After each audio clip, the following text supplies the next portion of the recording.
Muy buenas noches, en realidad siempre muy buenos días, porque en realidad siempre Sofía. Y este es el primer programa, porque el primer programa que salió, fíjense cómo es enredado y cómo kafkiano, era un piloto que hicimos con Zapata. Pero con Zapata no se pueden hacer pilotos.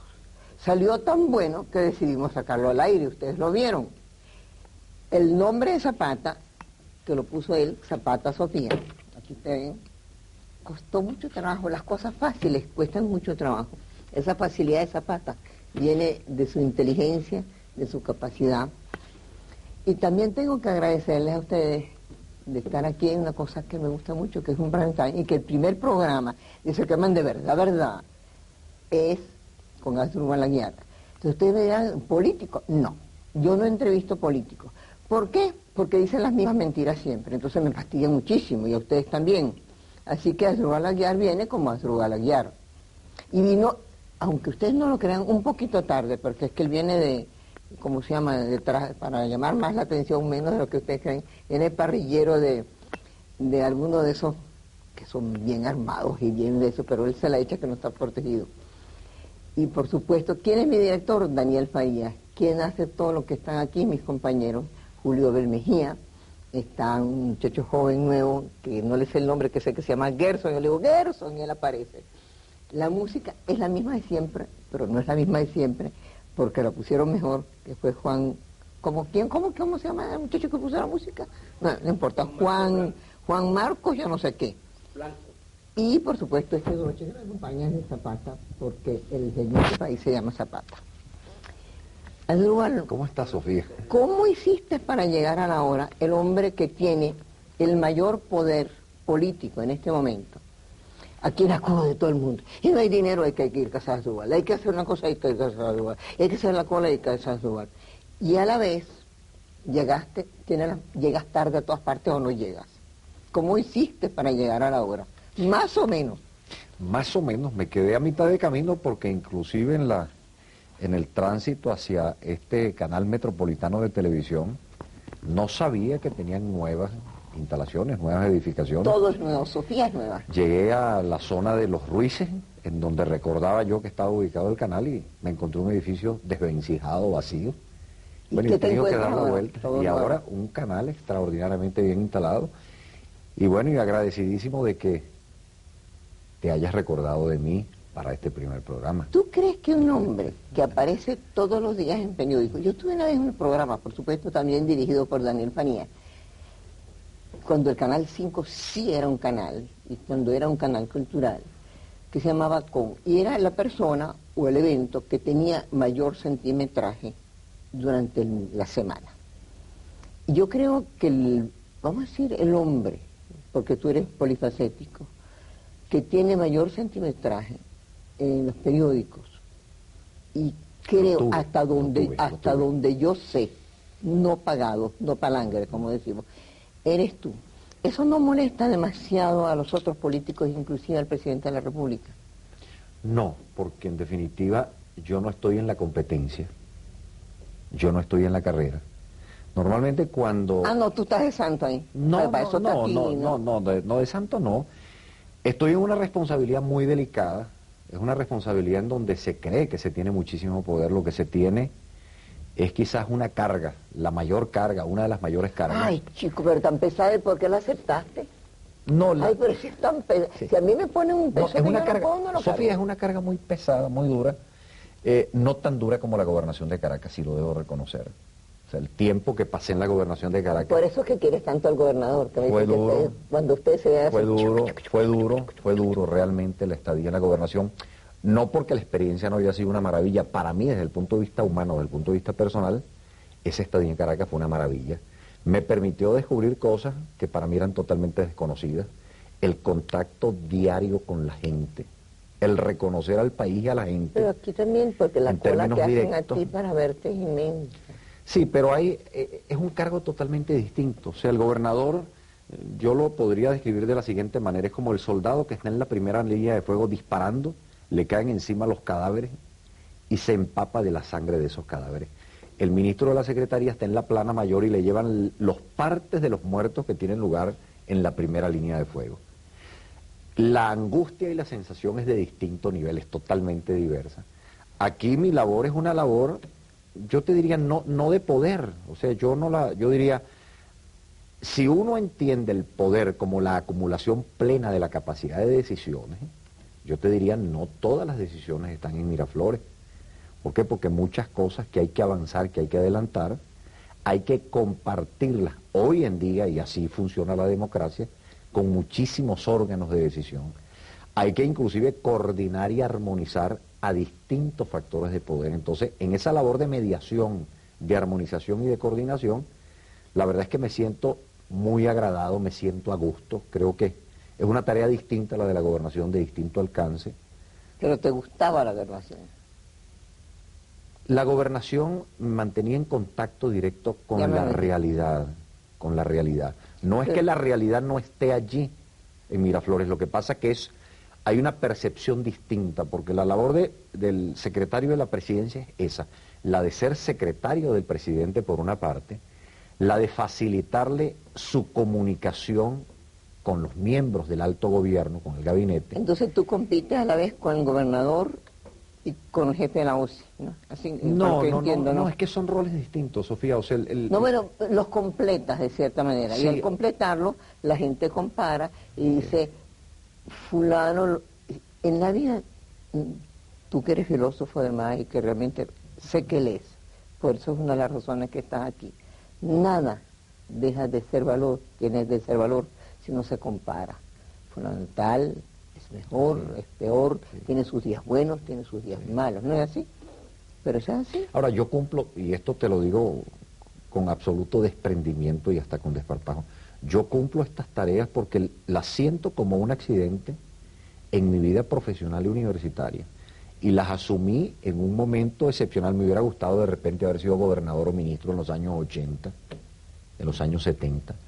La lucha llega, pero claro, no en las circunstancias tan difíciles de la actualidad en que tienes que responder a muchas cosas y la capacidad de respuesta, sobre todo en un país que se acostumbró a que todas las respuestas venían por el mundo presupuestario y se han agotado. Entonces el nivel de angustia es tremendo. Pero acepté esa responsabilidad. ¿Cuántos Valium tomas al día? No tomo Valium, la verdad es que no tomo Valium. Estoy haciendo algo que no había hecho nunca en mi vida, que es la siesta. No lo había hecho Pero eso nunca simplemente es contagio, porque el presidente Caldera tú le puedes quitar todo. No, confieso que lo aprendí no lo aprendí, lo estoy copiando de él. El presidente Caldera, que trabaja mucho, y por circunstancias que tú y yo sabemos que es así, puede suceder todo, pero su siesta es sagrada. Es sagrada. Yo esa parte no la conocía, la estoy conociendo ahora siendo secretario de él. Yo decía, bueno, hace un corte religioso a la 1:30 de la tarde, y en ese momento... Todo lo de ustedes es religioso. Sí, porque se hace todo con devoción, Sofía. Devoción. Bueno, hablando de devoción, como la gente, tú tienes varias devociones. A ti te encanta Luis Herrera, a ti te encanta el presidente Caldera. Ahora te estás pareciendo más al presidente Caldera porque somos presidencialistas. ¿En qué se parecen? ¿En qué se diferencian? ¿Y por qué tú eres tan apreciado por ellos y tú los aprecias realmente? Mira, en el caso de Luis Herrera fue, por decirlo así, mi primer acercamiento al mundo de la política, al mundo de lo público. Yo participé con él como viceministro del Exterior, estuve embajador en Chile, fui su secretario de gobierno, y me tocó participar en algunas actividades. ¿Tú fuiste secretario de gobierno? No me acuerdo. En el año de 1981 de Luciano Valero. Excelente hombre, por cierto. Excelente hombre, la verdad, con una gran modestia, una gran entrega al trabajo, muy disciplinado. Con Luis Herrera, tuve una cara de lo que es el mundo de la política. Él tiene una gran sensibilidad para el tema partidario en particular. Tiene una gran sagacidad para poder captar hasta en los tuétanos los movimientos de pieza del escenario político. Pero el doctor Caldera juega muy bien el dominó. Pero allí están las circunstancias. Cuando yo me separé del mundo copellano, yo no diría la democracia cristiana, porque yo ideológicamente sigo siendo social cristiano, ideológicamente. De padres adecos. Tuve mi padre, vieja guardista de Acción Democrática, pero muy en el caso mío... respetado en Acción Democrática. Mucho. En el caso específico mío, mi alejamiento del partido COPEI fue un alejamiento que respondió a una percepción de la vida nacional que la tuvo Caldera y que no la tuvo Herrera. Yo, respetando la posición de Luis Herrera, en determinado momento no la compartí y le advertí, le dije, mire, le sigo teniendo la misma estima, el mismo aprecio, pero la percepción que usted tiene de la crisis nacional, de las circunstancias nacionales, yo personalmente no la comparto y con toda cordialidad, con todo respeto, yo considero que Caldera está interpretando mejor las circunstancias nacionales y lo voy a acompañar. Me dijo Luis Herrera en aquel momento, y eso debo decirlo, me dijo, es acertada tu posición, acompaña a Rafael Caldera. ¿Y tú crees que él acompañará al doctor Caldera? No, él si no todavía lo el caldo se pone más morado. Bueno, yo no sé. Lo cierto es que él no acompañó al presidente Caldera en el proceso electoral. Yo tuve esa aspiración, lo confieso. Decidió por el partido.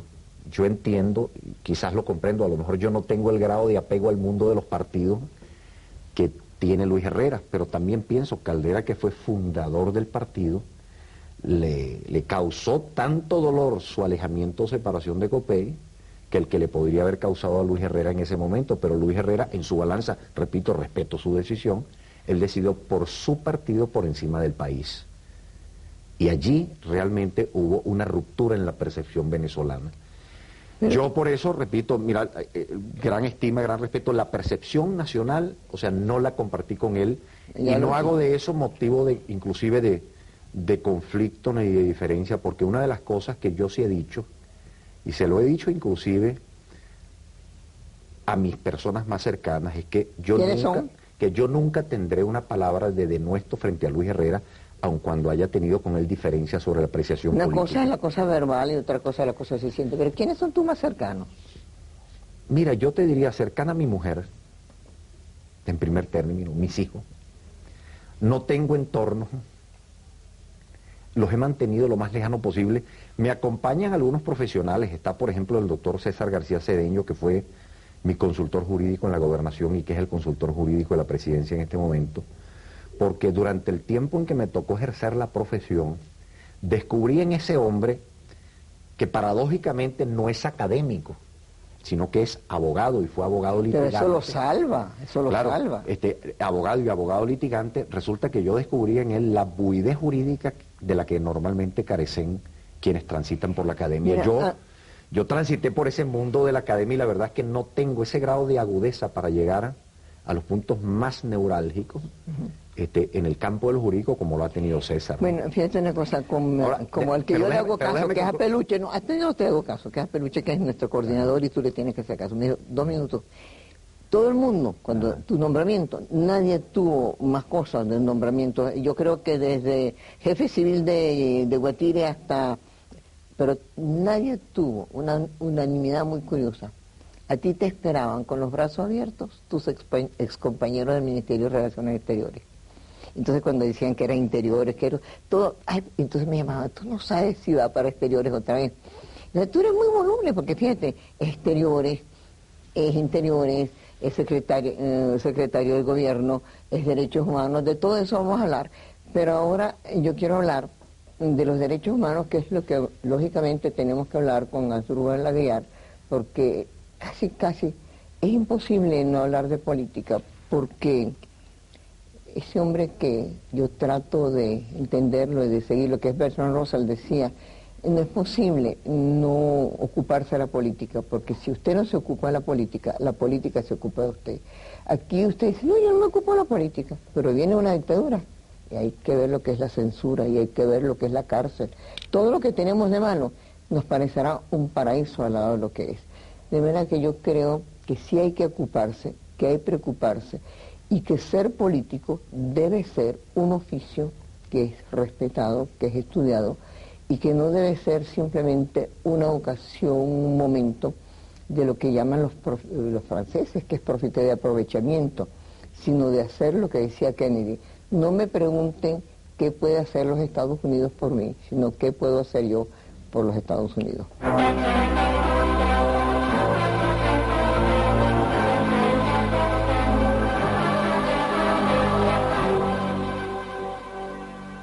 Hay que personas que pueden vivir, sin cigarrillos, hacen muy bien. Gente que pueden vivir sin, no digo, mejor no vivir esas cosas con las cuales la gente no puede vivir sin. Vamos a vivir y vivir con las cosas con las cuales nos gusta vivir. Yo no sé vivir sin teléfono. Yo recuerdo mucho que cuando en ciertas partes de Venezuela no llegaba el teléfono, el celular, yo no iba. Y dije, pero qué persona tan extraña, pero es que yo soy una comunicadora, yo necesito saber cómo están mis hijos y qué noticias hay. Y bueno, entonces, fíjese esa magia. Déjeme ver si lo encuentro bien. Lo encontré. Mire, esto es un teléfono. Ustedes dirán, ¿qué es esto? Bueno, esto es un teléfono, palabrita yo no. Usted lo abre aquí, ¿sí? Sus numeritos, todas las funciones. Y por supuesto que yo no soy nada de las funciones. Yo sé poner on y sé poner off. Y después, ay, ¿cómo estás tú? ¿Y cómo pasaste la noche? ¿Dormiste bien? Y yo no puedo decir esas cosas que soñaste conmigo. Ya nadie sueña conmigo. Pero todo el mundo sueña con tener este teléfono. Pero no todo el mundo lo puede tener porque no lo trae, sino Arte Peter. Arte Peter trae todo lo que lo comunica con el mundo. Y ellos son fantásticos.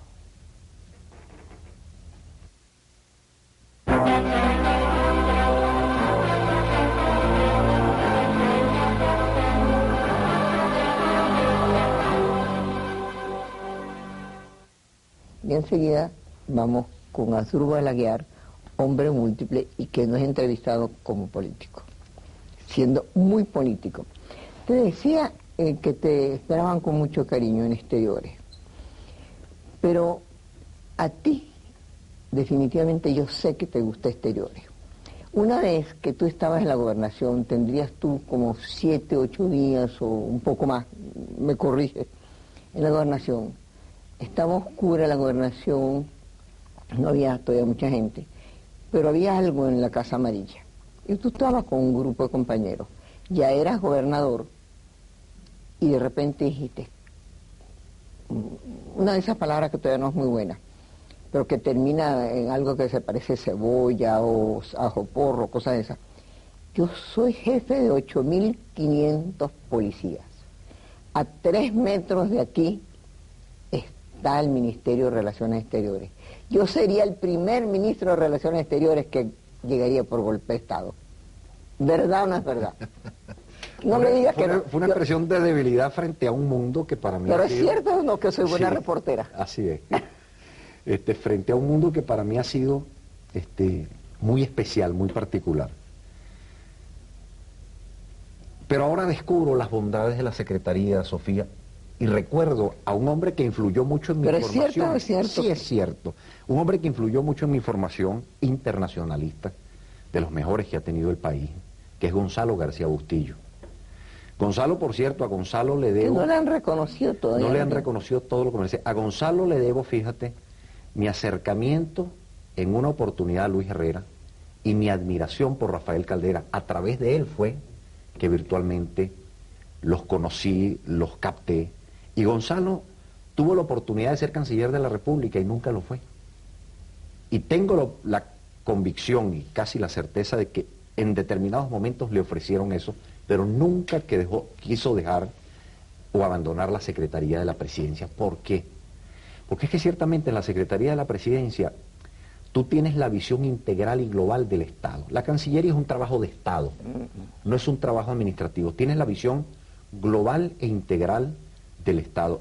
Y hay un trabajo para el cual se necesita, en mi perspectiva, la destreza del diplomático. El ministro de la Secretaría, o sea, la he aprendido. O sea, no sé si has sido diplomático mucho tiempo, sí. Y además debe ser bueno porque te quieren.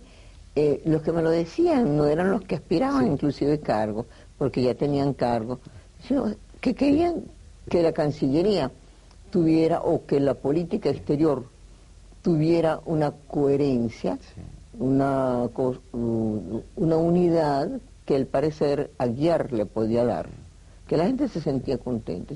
Quizás que eran gente ya con una formación que no la tienen muchos, de política exterior, y quería que Venezuela, que nunca ha tenido una política exterior coherente. Sí, lo que pasa, fíjate, lo que pasa es que ellos son muy exigentes. Lo que pasa es que en Cancillería, y este es uno de sus grandes dramas, y esto lo digo habiendo pasado por la Cancillería y por el mundo real de la gobernación, el drama de los diplomáticos que están en la Cancillería es que hacen del país una abstracción y hacen del planeta una abstracción.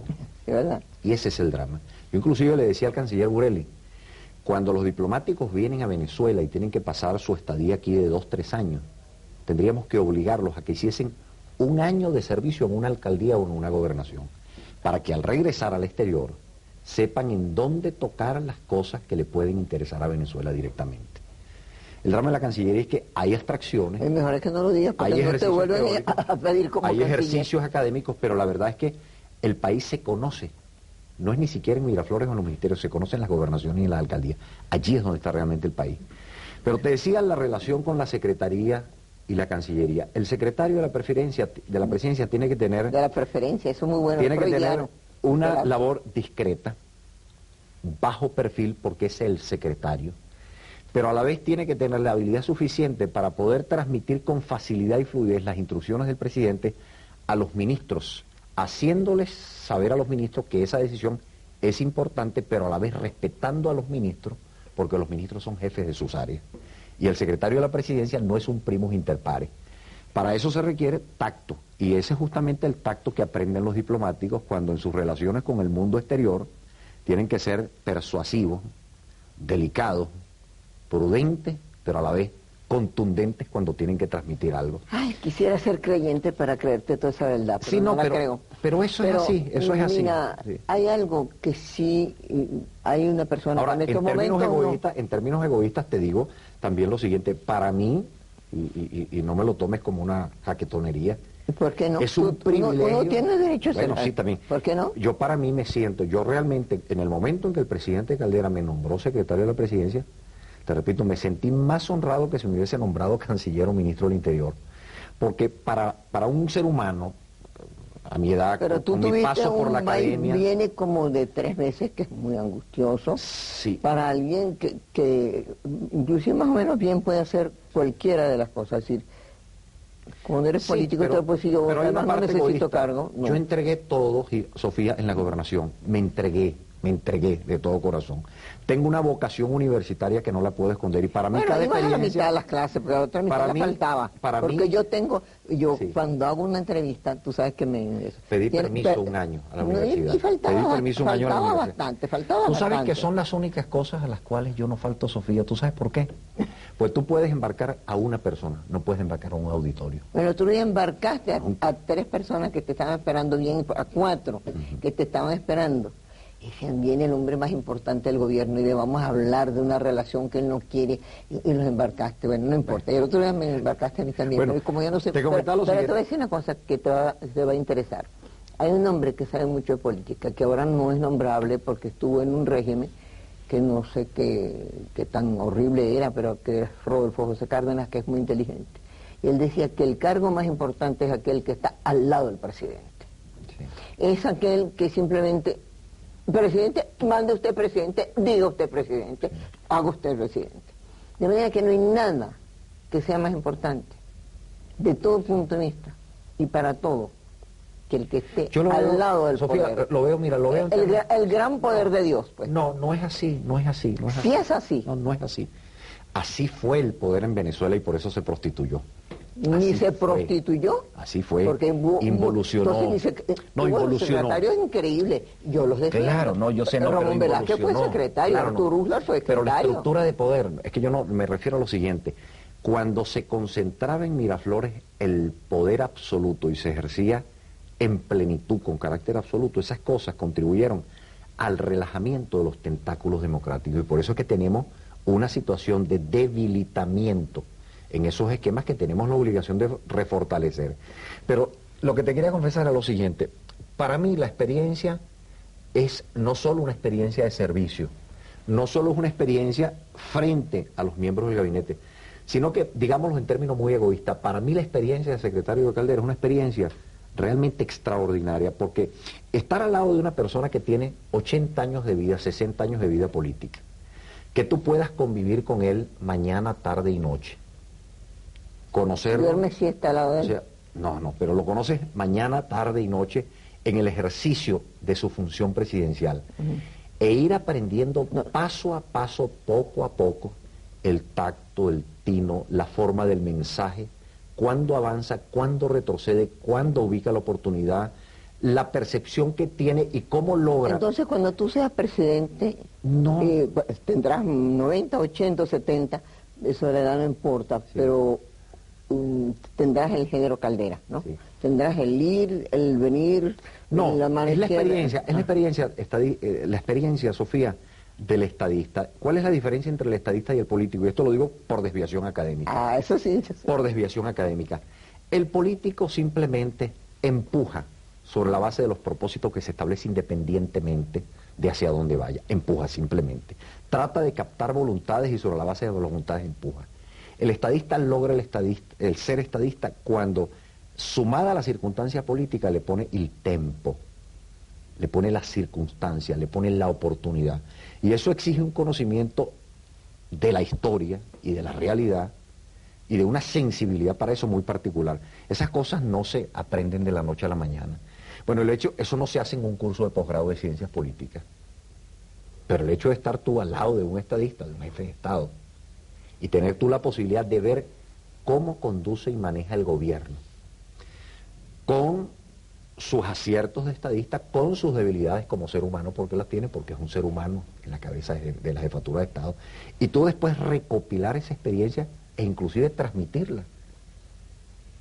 Yo me imagino que para Uslar será una experiencia extraordinaria contar su tránsito como secretario de la presidencia de Medina, porque tendrá la percepción global de un ejercicio de poder Del presidente y tendrá la posibilidad de más compararlo. democrático que ha tenido Venezuela, al que todavía tienen ese miedo histórico, ese miedo a que está tan bien descrito en ese libro al cual no llegaste nunca, que se llama El Manual del Perfecto Idiota Latinoamericano, que está presentado por Mario Vargas Llosa, Premio Cervantes. Ahorita le dedicaron para que dirija la Academia Cervantina, Premio Jerusalén, todos los premios, y además el premio de ser un hombre valiente, el que no teme decir la verdad, el que no teme enfrentarse a los poderes.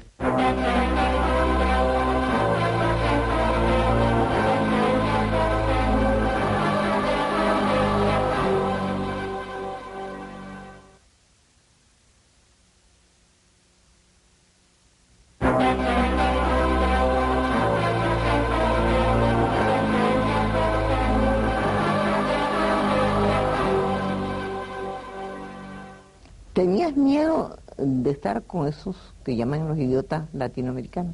No, o sea, no tengo complejos frente... ¿No tienes miedo? O sea, tengo miedos, como todo ser humano. ¿Cómo es eso? Tengo miedos, claro. Lo que no tengo es complejos en materia cultural. Yo veo si se pueden utilizar esos cartabones actualmente de la derecha a la izquierda y universalizo las posiciones y las ubico de acuerdo con las circunstancias históricas. De lo que soy enemigo es de los maniqueísmos. Mira. De lo que soy enemigo es de los maniqueísmos. Óyeme, yo, a Dios gracias, de los extremismos de derecha o de izquierda. Soy enemigo de la xenofobia, soy enemigo de los segregacionismos. Yo le doy a toda manifestación cultural su referencia, su punto específico. Cierra ese piano, no toques ese vals. Así es. Decía la canción. Decía la canción. Así es. Al buen entendedor. Pocas palabras. Pocas palabras. Y quiero decirles que hace unos meses yo hablé con alguien del poder y estábamos hablando de algo muy hermoso en el cual está muy involucrado nuestro amigo de hoy, Asdrúbal Aguiar. El empeño que Asdrúbal Aguiar puso en algo bien importante, que es el Museo del Oeste, el Museo Jacobo Borges, es importantísimo. Lo que es muy importante es que la gente que dice que retiren el retén de allí, no lo digan porque el retén es feo, no le digan porque el retén es molesto. Eso es horrendo, eso es simplemente vender el diván. El retén es horrendo porque las condiciones infrahumanas son espantosas. Entonces lo que hay que hacer es, lógicamente, mudar el retén porque sea más amplio el espacio para los catenses. pero darle a los que están adentro una calidad de vida a los que ellos merecen. Muchos merecen estar allí, otros están injustamente, como lo están políticos sueltos y políticos libres. Pero por favor, no, caramba, para que no molesten la vista, como se puso de blanco cuando vino el Papa y creían que con ese make-up no se veía cómo se maltrataba a los presos, cómo no comían los presos, cómo es decir, las condiciones infrahumanas de las cuales viven. Así que por un lado, Asdrúbal Aguiar tiene la inmensa obligación con ese museo que tanto ha hecho y por el cual tanto hará, de sacar el retén, pero no por una cuestión estética, sino por una cuestión humana. Y seguimos, ¿por qué se ocupó tanto el retén, Asdrúbal Aguiar? Bueno, el retén tiene una relación muy directa con el Museo Jacobo Borges. Yo creo que una de las particularidades de ese museo es que es un museo distinto, dejando a salvo el Museo de Arte Contemporáneo. No, un museo distinto. Es de los más hermosos, yo como se lo dije a Jacobo, es un museo distinto. Es un antimuseo. Sí, sí, es el antimuseo. Es inclusive una de las razones por las cuales insistí, y esto hablamos en su oportunidad mucho, el quitarle el nombre Museo del Oeste, era porque era como decir el museo de los que están allá en el oeste. Y lo que yo quería es que fuese el museo, otro museo, o el Museo de Caracas, ubicado en el oeste, pero con un perfil distinto. Precioso, pero... Con un perfil distinto. Y ese museo está haciendo una ya no solo es un centro de exposición de cualquier manifestación, es un centro de encuentro comunitario, un centro a través del cual, puede la cultura ser un factor de renovación y de cambio social en una zona tan deprimida como la del oeste. Esa relación inclusive entre el retén de Catia con lo dantesco que es el retén de Catia, el Parque del Oeste, que es una suerte, yo digo, de oasis. De oasis. Y al final de cuentas, una iglesia y luego el museo. Y está la Miguel Antonio Caro. Y la Miguel Antonio Caro. O sea, hay una suerte de factores que concurren alrededor de... Lo que yo quiero que tú me expliques, que fuiste electo por unanimidad, ¿no? No sé cómo se llama el cargo de magistrado de los derechos humanos. ¿Cómo puedes tú quitarte los anteojos? No sé si ves mejor con anteojos o sin anteojos, si los anteojos es pura coquetería porque dicen que eres muy buen mozo. Yo no sé, pues yo no corro en ese grupo. Lo confieso, no. No, pues yo sé, pues las mujeres me dicen, ay, pero qué muñeco, ay, pero qué mango. Tú sabes que ahora las mujeres son las que son ataconas.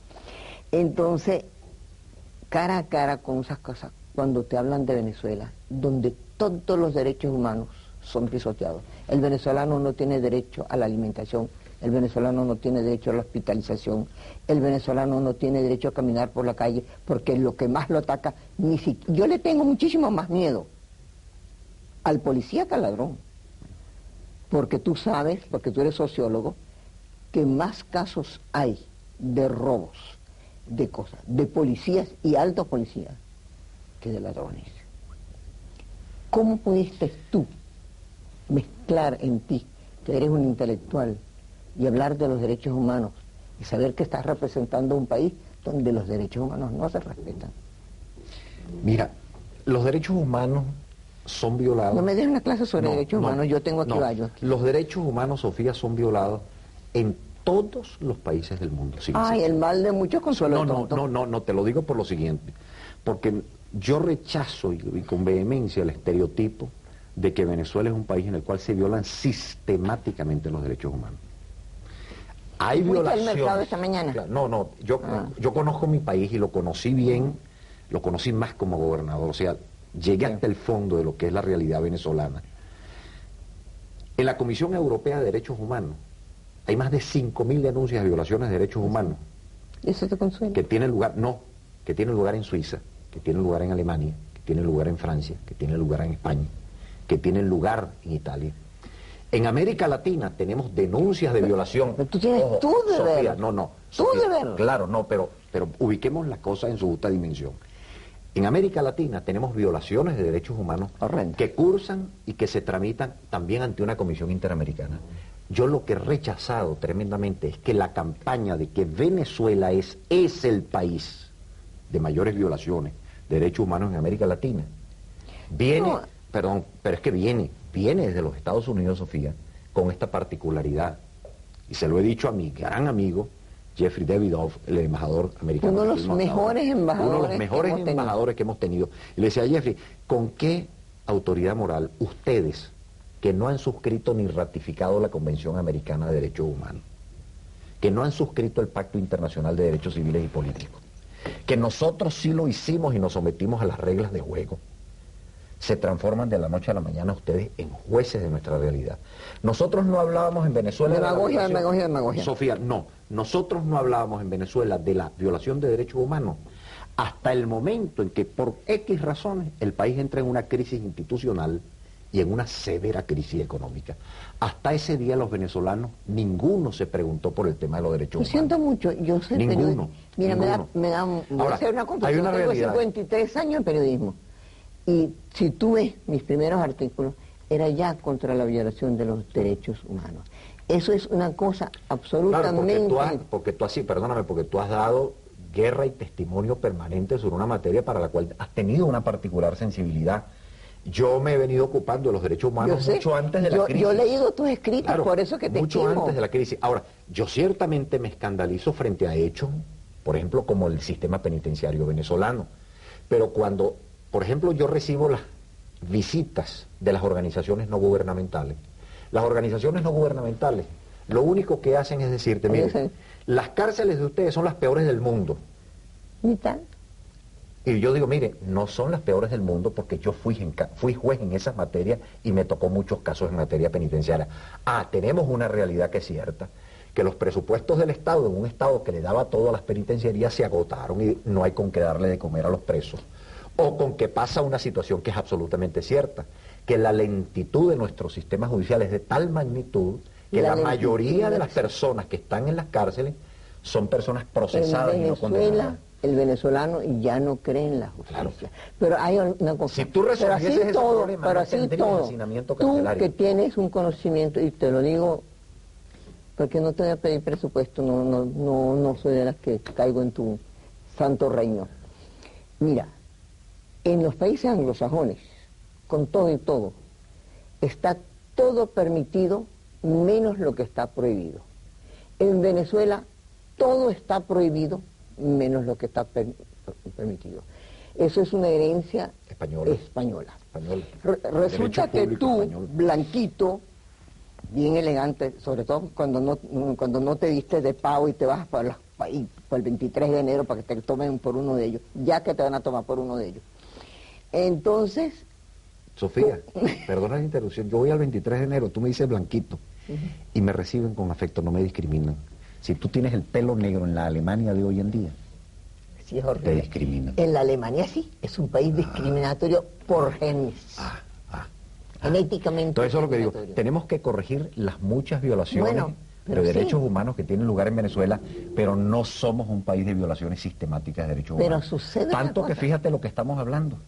Yo que conocí, Sofía, te pongo casos específicos, no voy a nombrar los países, que me tocó ser juez de varios países del continente, en donde de repente ocurrió caso y esto no fue mentira. Se alzó un retén como el de Katia. El presidente dio la orden de que controlaran ese alzamiento. Las Fuerzas Armadas rodearon la isla, le pusieron unas bombas en los alrededores de la cárcel, porque de vale la la pena penitenciaría, y volaron la cárcel y la cárcel se acabó con todos los presos adentro. Tú sabes una y cosa, no lograron que entrar para el levantamiento de cadáver, sino 6 meses después. Mira, ahora, dime la verdad, ¿tú sabes cuántos presos tiene Venezuela?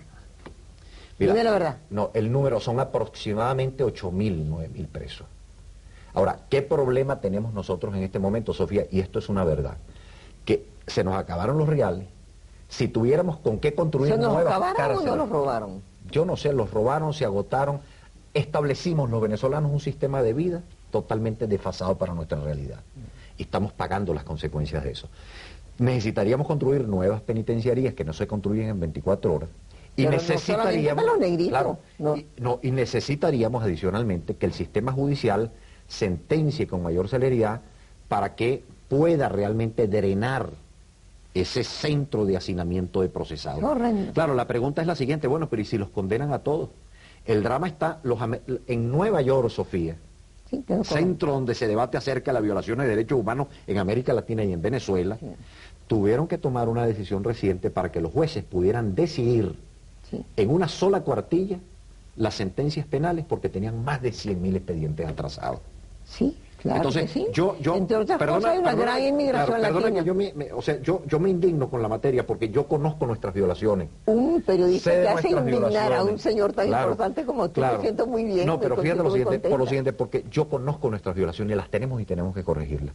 Pero me indigno cuando yo de repente voy a Washington y a mí me dice un señor en Washington, como me lo dijo en una oportunidad, estamos estudiando a ver cómo le modernizamos su sistema penal.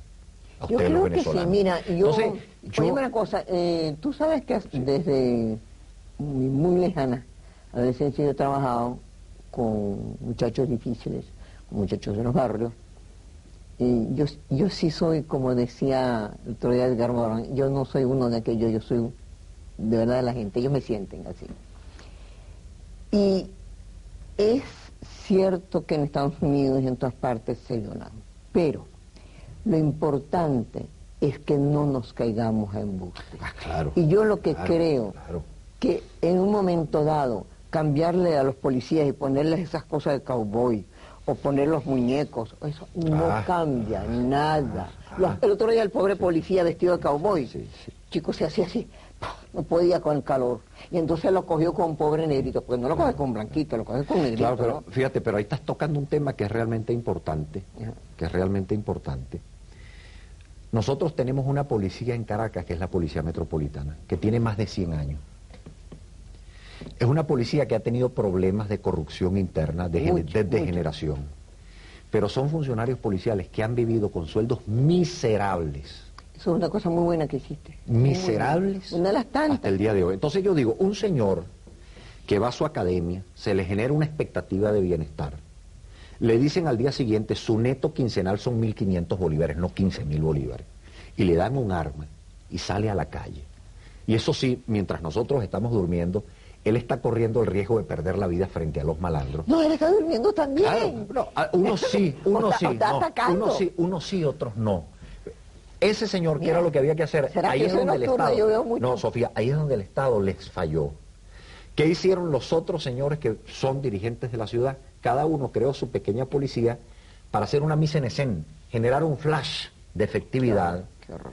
Pero la pregunta, A mí me tocó- hay un municipio en donde yo pregunté, ¿fundaron la policía? ¿Cómo no? ¿Cuántos policías son? Pregunté.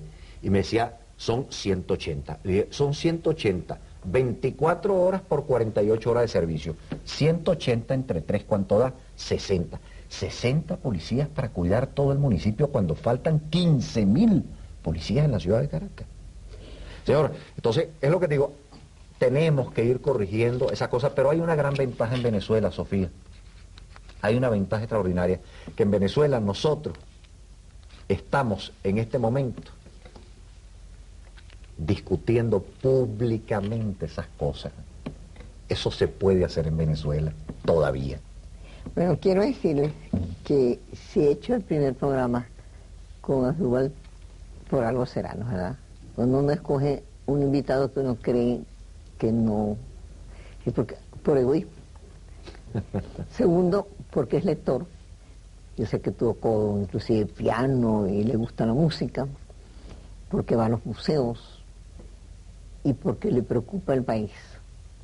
Y hay un peso enorme sobre él, que lo dijo, es verdad, y que es peligroso. Y que la gente te ha atribuido un inmenso poder. Y yo realmente, por amistad y por respeto, no te lo envidio, porque es una inmensa responsabilidad. Yo te agradezco inmensamente a la vez. Tengo poder, repito, Sofía, mucho. yo soy el secretario, y me siento honradísimo, de un hombre que ama mucho a Venezuela. Y tú lo conoces, Sofía, Sí, claro. con las diferencias. Es un hombre que ama profundamente a Venezuela y que podría estar descansando en su casa. y a los 80 años. O sea, es un ejemplo. Hablábamos de nuestro amigo Coronil. Esos hombres que a esa edad están trabajando y dándole al país todo lo mejor de la vida, de su mundo, de su entrega. Cuando tenemos Cuando tú gente de 20 tengas años que no 85, trabaja. ¿qué quieres ser tú? Porque es la última pregunta que me dejas hacer. ¿Qué quieres ser tú ahora? Tener capacidad para seguir escribiendo. ¿Qué? Lo que sea. ¿Qué estás leyendo en este momento? Te lo digo. Reineck, el zorro de Goethe. Adelbal, realmente mil gracias, sobre todo por la hora, porque no me atrevo a regalarle a un hombre tan elegante de Swatch. Inclusive iba a preguntarle si cuando se despeinaba para los cerros le costaba más dinero que cuando se peinaba para esos elegantes cócteles donde no hay No, sí, una paja. ya estoy perdiendo hasta el cabello. Oye, eso es una Así de las es. mayores preocupaciones masculinas. Así es. Pero todavía eso no te ha quitado ser uno de los hombres así, que miran las mujeres con mucho entusiasmo. Muchas gracias por haber venido Gracias, a Sofía. esta nueva etapa de una Venezuela diferente, y donde yo espero que juguemos a lo último que nos queda, que juguemos a la verdad. Así es. Muchas gracias. Gracias, Sofía.